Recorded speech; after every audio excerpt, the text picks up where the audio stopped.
Bismillahirrahmanirrahim. Alhamdulillahi rabbil alamin wal 'aqibatu lil muttaqin wala 'udwana illa 'alal zalimin. Wa asyhadu an la ilaha illallah wahdahu la syarika lah wa asyhadu anna Muhammadan 'abduhu wa rasuluhu. Amma ba'd. Teman-teman yang dimuliakan Allah Subhanahu wa taala, insyaallah pada bagian yang ketiga atau sesi yang ketiga dari halaqah majelis kita ini, kita akan membahas tentang hikmah yang disebutkan oleh ulama kita terkait dengan pelaksanaan ibadah puasa. Pada sesi pertama kita bahas tentang definisi dan hukum terkait dengan ibadah puasa. Kemudian pada sesi kedua kita sudah membahas tentang keutamaan berpuasa dan bulan Ramadan. Masih dari buku yang sama dengan judul Panduan dalam Melaksanakan Ibadah Puasa.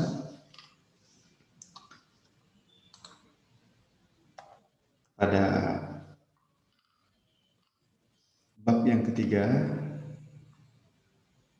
temanya adalah hikmah dari ibadah puasa.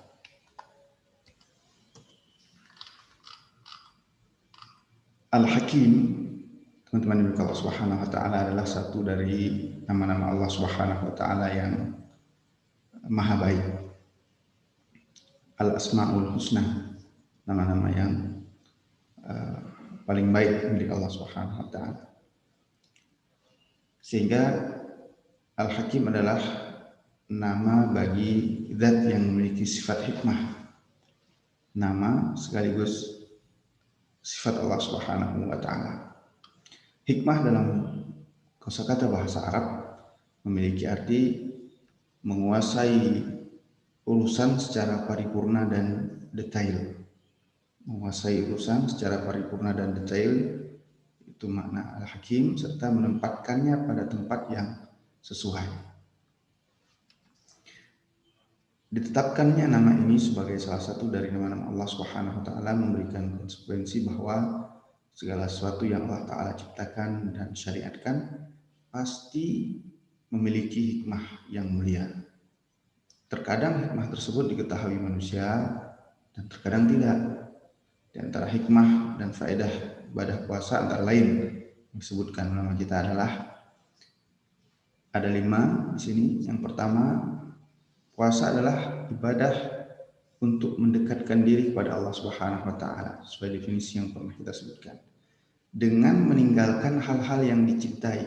Jadi puasa itu ibadah dengan mendekatkan diri kepada Allah Subhanahu wa taala dengan meninggalkan hal-hal yang dicintai dan merupakan kebutuhan dasar manusia seperti makan, minum, dan hubungan suami istri. Ini kebutuhan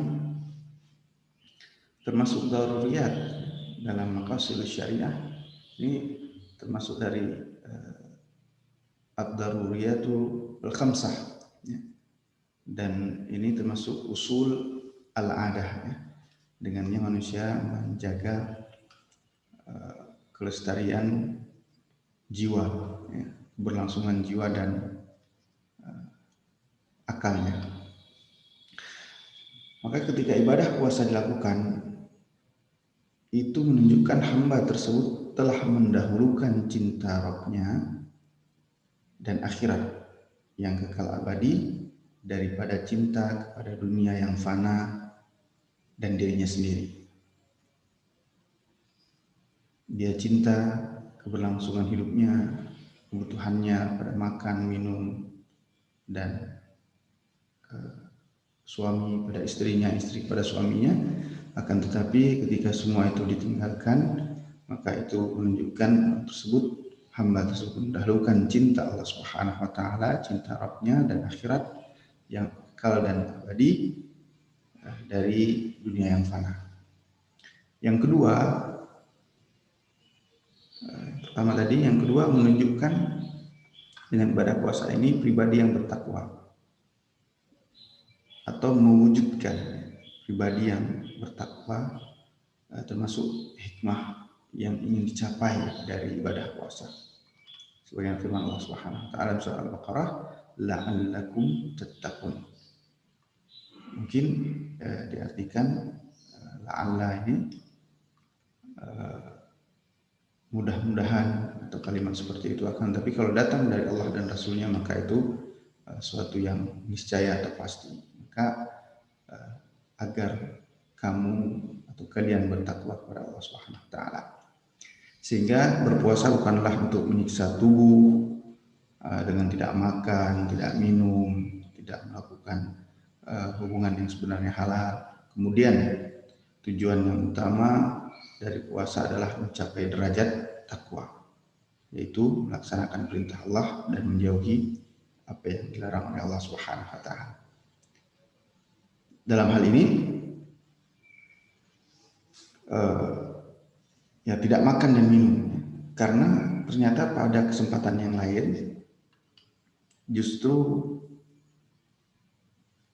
kaum muslim kalau bulan Ramadan tidak makan dan tidak minum, itu ibadahnya. Ada hari-hari lain justru ibadah itu dengan makan dan minum.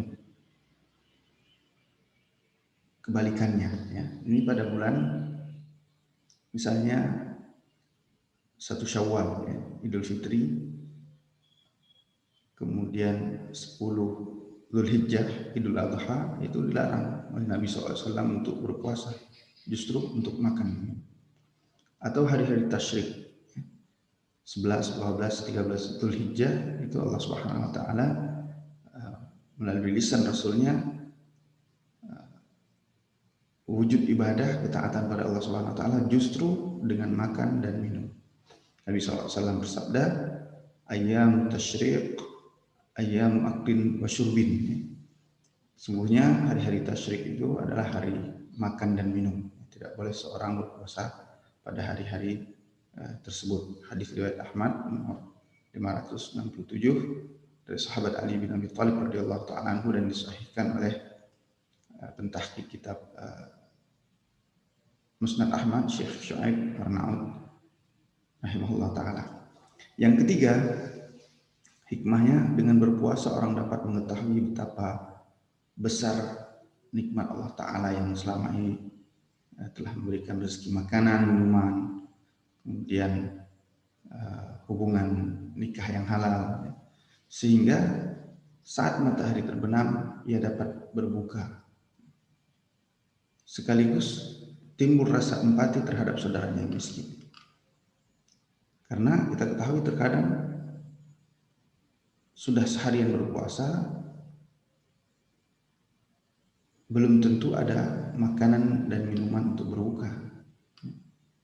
Dengan rasa empati ini tentu seorang diharapkan lebih meningkatkan keimanannya kepada Allah Subhanahu wa taala, karena tidak sempurna iman salah seorang di antara kalian, kata Nabi sallallahu alaihi wasallam, hatta yuhibba li akhihi ma yuhibbu li nafsihi. Dia mencintai saudaranya sebagaimana dia mencintai kebaikan atas dirinya sendiri. Yang keempat, keistimewaan manusia dari makhluk lainnya adalah akal. Keistimewaan manusia. Yang membedakan manusia dengan makhluk lainnya adalah akal. Ketika dia menggunakan potensi akal sehatnya dengan baik dan menjelaskannya dengan ilmu yang benar, maka keistimewaan itu tentu patut dan pantas disandang oleh orang tersebut, oleh hamba tersebut. Sedangkan nafsu dimiliki oleh semua makhluk. Nafsu dimiliki oleh semua makhluk, manusia dan selain manusia. Ketika manusia berlatih diri dengan mengendalikan hawa nafsu dengan berpuasa, maka dia telah menjadi manusia seutuhnya yang memegang kendali atas hawa nafsu, dan bukan sebaliknya, justru sebagian orang yang dikendalikan oleh hawa nafsunya. Dia mengendalikan hawa nafsu, bukan dikendalikan oleh hawa nafsu. Kelima, yang terakhir, sahabat yang dimiliki Allah Subhanahu wa taala, manfaat dan faedah dari sisi kesehatan disebutkan oleh ulama kita bahwa dengan berpuasa diharapkan memberi manfaat dan faedah dari sisi kesehatan. Ketika konsumsi makanan berkurang, maka sistem pencernaan akan beristirahat dalam jangka waktu tertentu dan mengendapkan sebagian sisa makanan dan pencernaan yang sisa pencernaan yang berbahaya bagi tubuh. Demikian teman-teman yang Allah Subhanahu wa taala, pada sesi atau bagian yang ketiga ini terkait dengan hikmah ibadah puasa. Insya Allah akan ada sesi keempat, sesi selanjutnya dari fikih Ramadan intensif kita. Mudah-mudahan Allah Subhanahu wa taala memudahkan untuk pertemuan selanjutnya dan memberi manfaat tentunya. Wassalamualaikum warahmatullahi wabarakatuh. Wa akhiru da'wana alhamdulillahi rabbil alamin. Assalamualaikum warahmatullahi wabarakatuh.